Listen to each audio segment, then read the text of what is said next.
Bienvenue chers élèves dans cette nouvelle leçon du lexique qui s'intitule les antonymes. On va commencer par un petit rappel. Regardez la phrase suivante. La jeune fille Mouna aide sa mère à préparer un beau repas. Je vous demande maintenant de remplacer le mot aide et le mot beau dans cette phrase sans que le sens de la phrase change. Voilà. Qu'est-ce qu'on peut dire à votre avis? On peut dire la jeune fille Mona, au lieu de dire aide, on peut dire se tient. Sa mère a préparé un, au lieu de dire beau, on peut dire un merveilleux repas.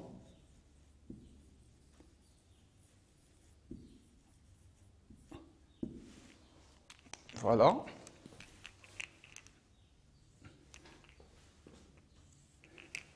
Maintenant, essayez de déterminer la nature de chaque mot.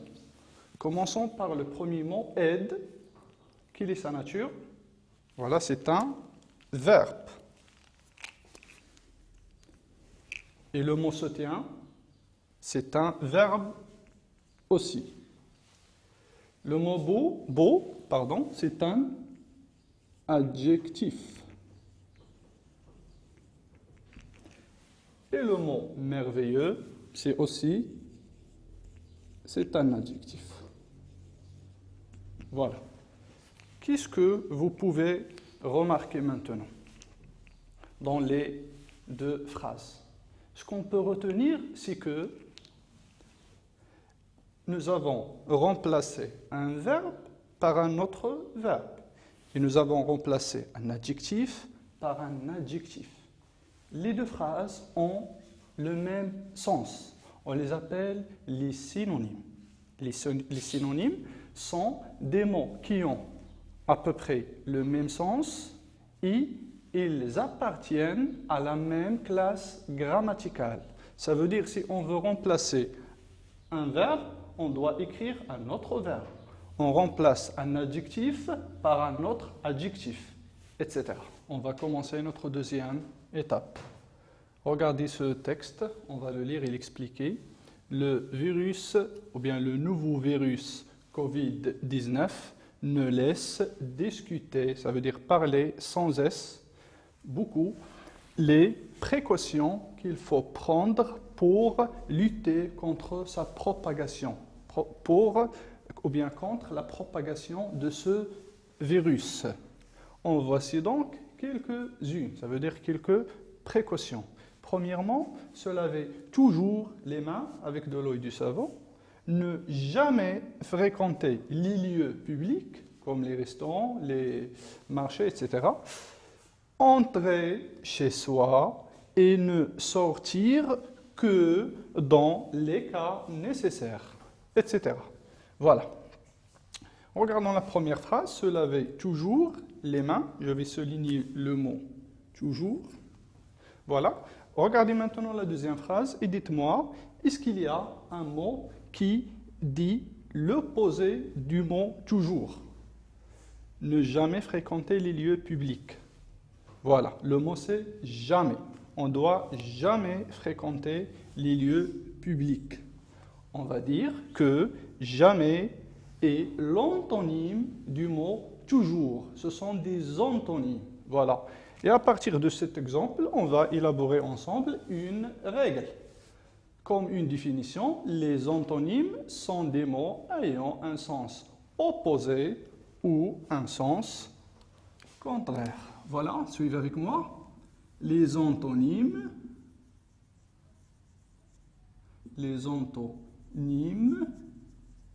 sont des mots ayant un sens. Comment? Un sens opposé ou bien un sens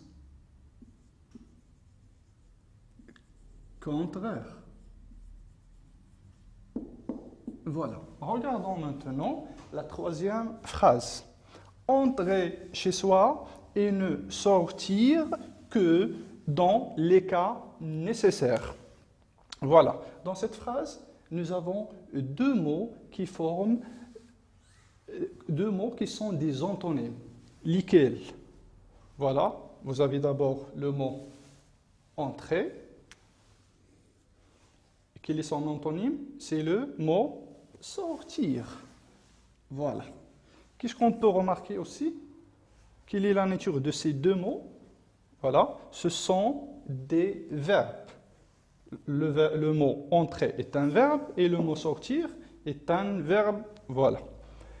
On peut dire aussi que les antonymes appartiennent à la même classe grammaticale.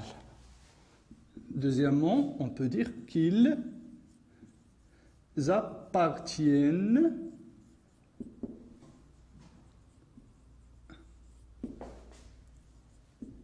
à la même classe grammaticale.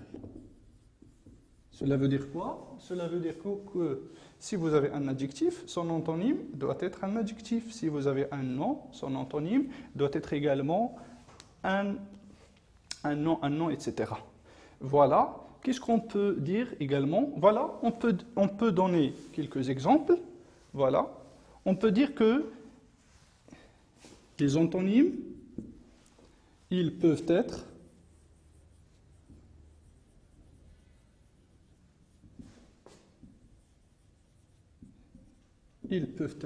soit des verbes,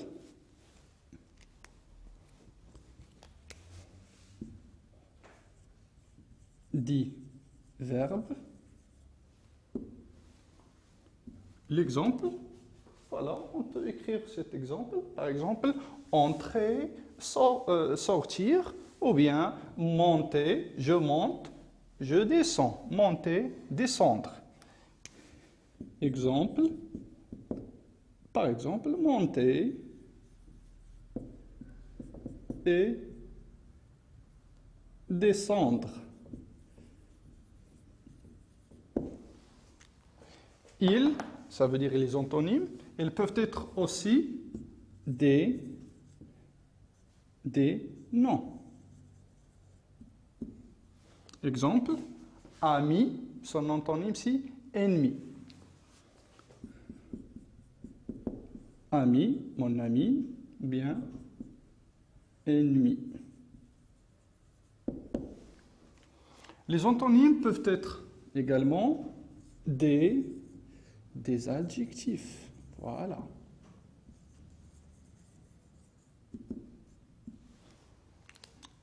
Exemple,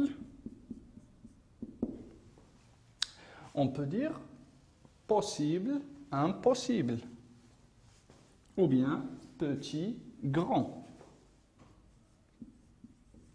Petit, son antonyme, c'est le mot, ou bien l'adjectif grand. Et finalement, elles peuvent être des adverbes. L'exemple, tôt, je suis arrivé tôt, ou bien l'antonyme c'est tard. Tôt, sans circonflexe, son antonyme c'est le mot tard. Voilà. On peut ajouter une autre remarque que certains antonymes peuvent se former en utilisant des préfixes. Voilà, cette remarque est très importante. On peut dire que certains antonymes peuvent se former en utilisant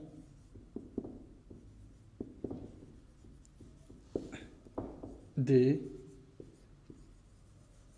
préfixe.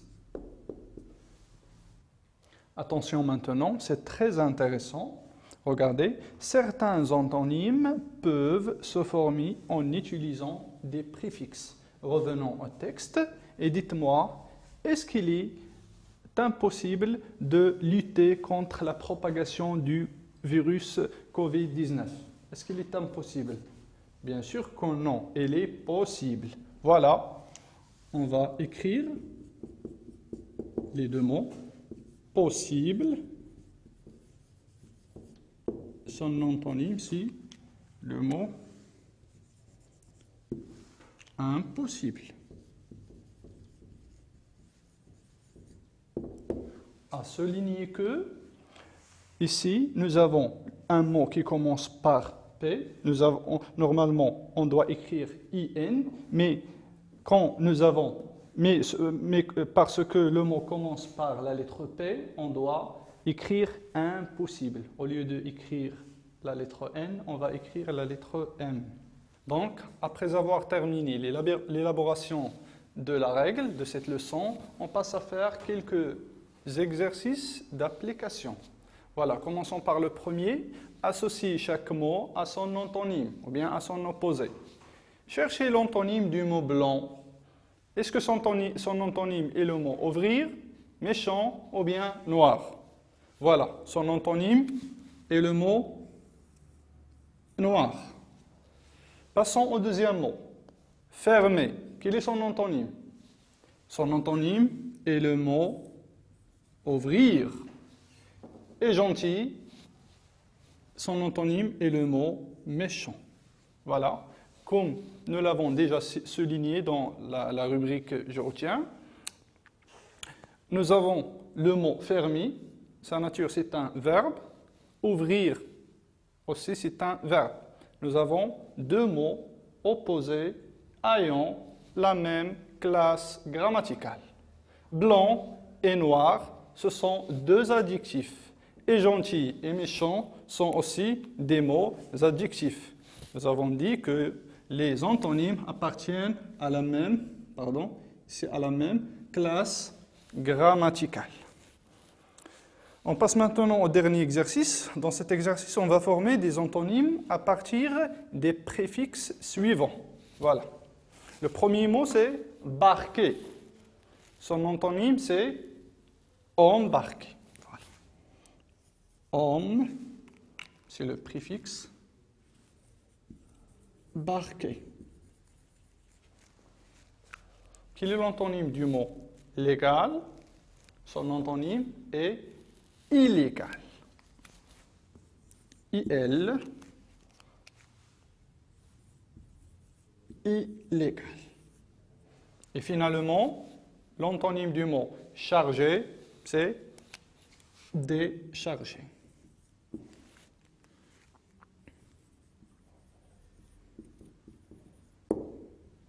Voilà. Avant de clôturer cette leçon, faites les autres exercices que vous avez dans le livre et bon courage.